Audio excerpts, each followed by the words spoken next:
কৃষিবিদ ঐক্য পরিষদ ঘোষিত ৩ দফা দাবি বাস্তবায়নে রেলপথ অবরোধ করে বিক্ষোভ করছেন বাংলাদেশ কৃষি বিশ্ববিদ্যালয়ের শিক্ষার্থীরা।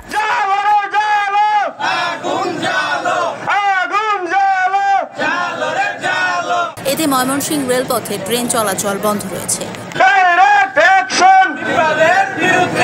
রোববার ৩১ আগস্ট সকাল 11:30টার দিকে ময়মনসিংহের জব্বার মোড়ে ঢাকাগামী একটি হাওড় এক্সপ্রেস ট্রেন আটকে দেয় শিক্ষার্থীরা।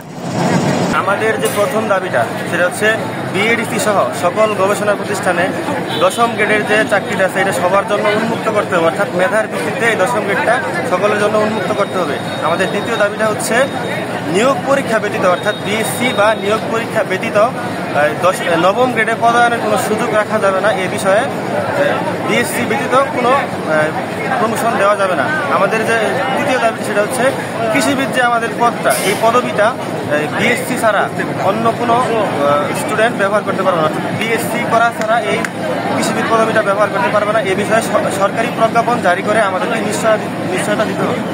নেক্সট যে ডিএই সহ আমাদের বিনা আছে, বাংলাদেশ রাইস রিসার্চ ইনস্টিটিউট আছে, তারপরে হলো ব্রি আছে, বাংলাদেশ বাড়ি আছে, এই যে ইনস্টিটিউশনগুলো আছে এবং সচিবালয়, এবং শেষ পর্যন্ত যদি না হয় আমরা প্রধান উপদেষ্টা কার্যালয় সহ আমরা ঘেরাও কর্মসূচিতে যেতে পারি।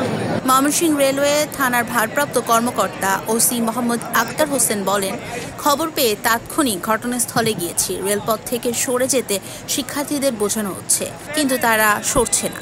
ঢাকা ময়মনসিংহ রেলপথে ট্রেন চলাচল স্বাভাবিক হতে কতক্ষণ সময় লাগতে পারে তা এখনই নিশ্চিত করে বলা যাচ্ছে না।